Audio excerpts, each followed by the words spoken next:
Alright, so we're going to talk about Chip and Dale Rescue Rangers, the movie. So this came out back in May, I'm pretty sure. Yeah, May 20th. And I might as well talk about my history of Chip and Dale.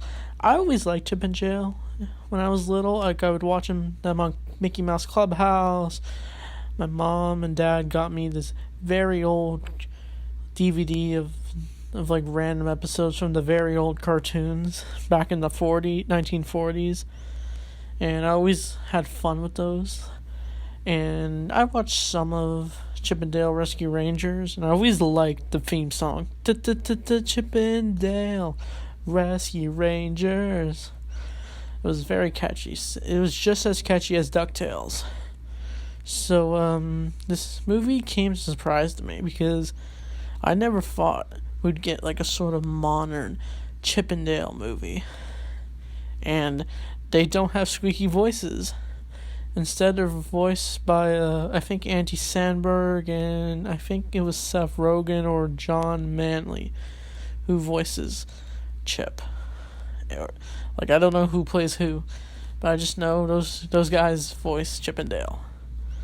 So this movie is about what life is like. They treat the world of Chip and Dale like they're actual actors. Like, that's what I like.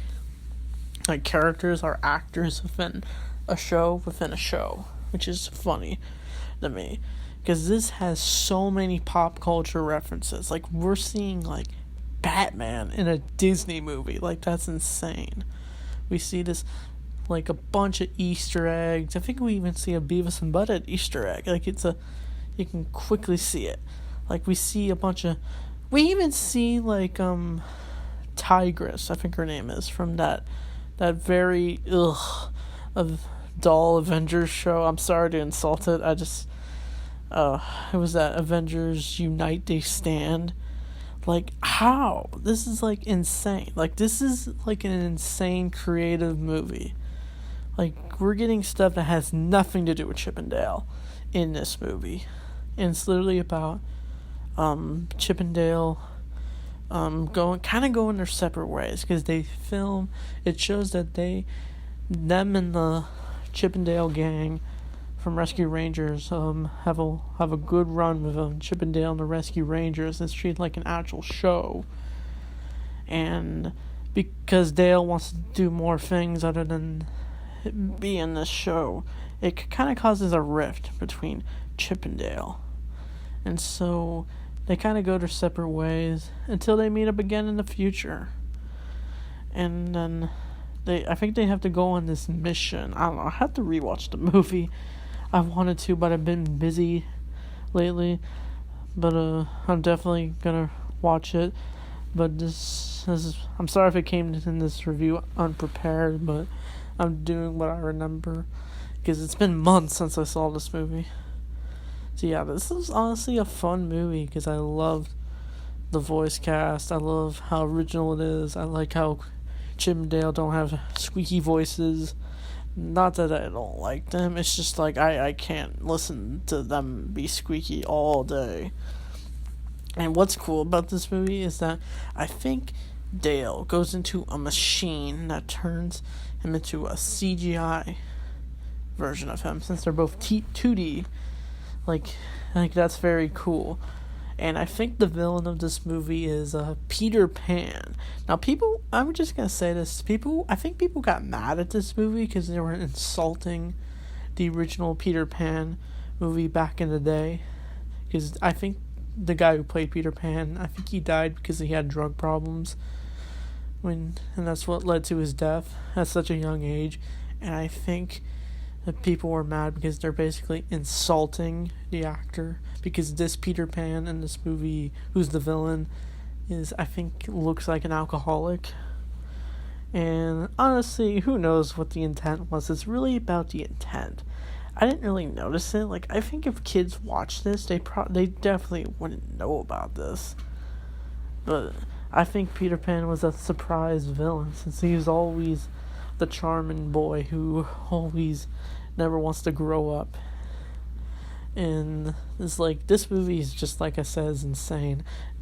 Like, there's so much impact. I think we even see Sonic from I think it's called Sonic, from like because if you know, years ago, back when they were making the Sonic movie, the trailer came out. People hated the design of the original Sonic, and then it took them a year to refix the Sonic design, and he actually looked like his cartoon self.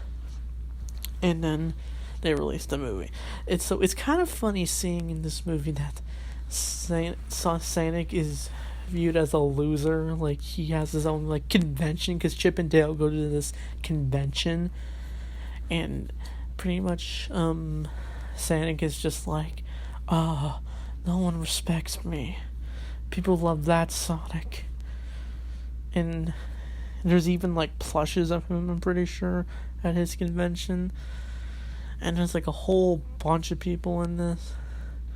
So I think even Chip and Dale form a relationship with this cop character who's really nice, and she helps them with their adventure.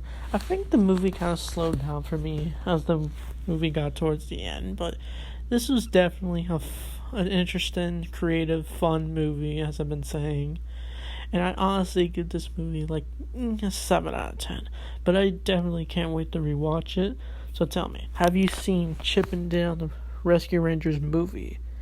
And have you seen the Chip and Dale cartoon that came out in the 90s on Disney Afternoon? And I think I'd like to say one issue about this movie. I wish they actually had more scenes with the Chip and Dale and the gang, because I thought they were going to be in this movie a lot, but no, it's just Chip and Dale. I felt like randomly saying that.